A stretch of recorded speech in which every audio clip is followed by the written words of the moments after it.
La confrontación bélica en el Cenepa estalló hace 27 años a inicios del año 1995. Una brigada de Perú desalojó a una unidad ecuatoriana en el sector conocido como Base Norte, donde se recuerda que hubo 33 uniformados muertos y 103 heridos ecuatorianos. 27 años después, los excombatientes peruanos hablan sobre lo que significó haber participado en el conflicto armado en esa época. Dicho sea de paso, hoy estamos de aniversario cumpliendo 27 años de nuestros actos heroicos de la guerra del Cenepa de 1995. El que les habla es el sargento segundo Roy David Tío Vázquez, y bueno, hoy dándose esos grandes actos, recordando 27 años, como hoy 22 de febrero, nosotros tomamos el famoso Montañita a las 2 de la mañana. Caímos 405 hombres en su encima de los ecuatorianos por la parte retaguardia, que ellos no lo esperaban, porque hacia la otra parte nororiental estaba minado, más de 22 kilómetros a la redonda.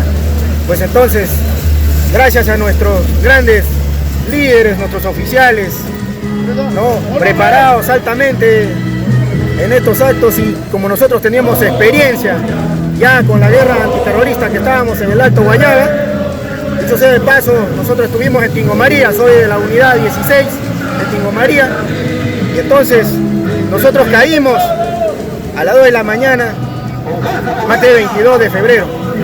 Al enemigo bajamos a la quebrada Tihuinza, y pues los ecuatorianos, al vernos más o menos a unos 60, 80 metros, se confunden con ellos y nos llaman, nos dicen que suban arriba, y nosotros nos bajamos a la quebrada pensando que estaba minado. Entonces ellos se confunden y nos dicen suban toda esa área y al otro lado no está minado. Nos bastó para nosotros pegarnos a ese lado y hacer dicho envolvimiento al enemigo. Pues hasta ese momento no se habían dado cuenta que éramos los peruanos, porque nosotros estábamos hasta el cuello toda esa madrugada bajando hasta ese sector, de hambre, de frío y, por cierto, con mucho ahínco, con mucho valor a pesar de todo ello. La guerra del Cenepa significa el cumplimiento de una de las misiones principales que le da la Constitución de las Fuerzas Armadas del Perú. Asimismo, la defensa de la soberanía nacional e integridad territorial. Además, significó el esfuerzo y sacrificio de los soldados, que terminó en la paz que necesitaban ambos países. Por más de un siglo, tenían diferencias de carácter limítrofe. El sargento segundo Ejército del Perú, Roy David Guío Vázquez, relató sobre lo vivido en dicho enfrentamiento con los ecuatorianos, donde perdió a sus promociones de guerra. También lo abatimos al teniente Calle, ¿no?, en los cuales revisamos su carta. Sus compañeros luchaban duro para que no sean rescatados sus cosas del ecuatoriano, pero nosotros, con esa ardua y esa tenacidad que teníamos, muchachos aguerridos, habíamos rescatado su armamento y todas sus cosas de ese teniente, y nos dimos cuenta que habían sido preparados como Ranger en los Estados Unidos y también en Panamá. O sea, nos llevaban superioridad, pero lo que no nos llevaba superioridad eran los cojones, como guerreros que éramos.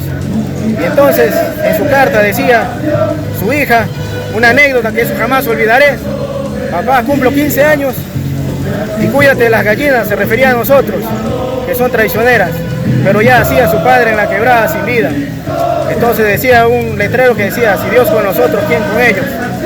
Y por eso conmemoramos actos heroicos 22 de febrero, que ellos, no soportando el ataque del ejército peruano, como eran las unidades 16, que mi unidad 28 de Rioja, 314 Huánuco y la 115 de Tarapoto, y también los FOES de la Marina.